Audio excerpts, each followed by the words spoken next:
isang lalaki ay nagkaroon ng lamat sa pagkakaibigan ng ating susunod na mga talentado. Pero sa huli, nanaig pa rin ang friendship nila. Makichismis tayo sa kanila. Ay, inagan yung boyfriend ko. Since kami ng boyfriend ko, meron na pala silang ugnayan, pero wala na, parang hindi ko pa rin siya nalaman ko na lang din sa mga friends ko na sila pala. Sa akin, iniyak ko na lang sa sakit kasi kung aanin ko siya, mawawala ko ng friendship na. Pero, yun nga, nagkaroon ng lamat yung pagkakaibigan namin, pero tuloy pa rin ang namin. Hindi pa rin kami nagbabago, still friends pa rin kami kahit gano'n. Here's instead of laughing out loud, get ready for the Closet Icon!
Icon.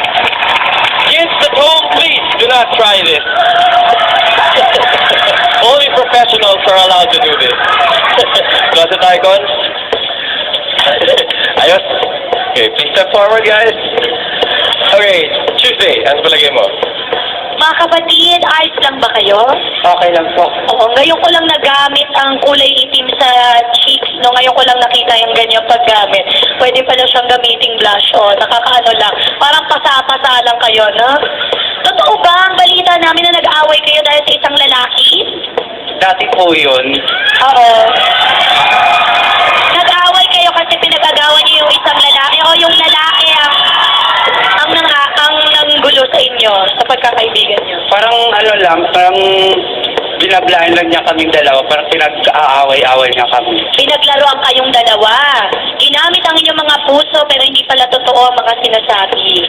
Hindi nyo ba naisip na kaya kayo pinaglaruan dahil mukha kayo talagang laruan? Hindi naman? Parang Baka kasalanan nyo din. Hindi, alam mo, natuwa naman ako kasi lahat naman ng mga tao dito sa Skydome, tumatawa naman sila at naaaliw nyo naman sila.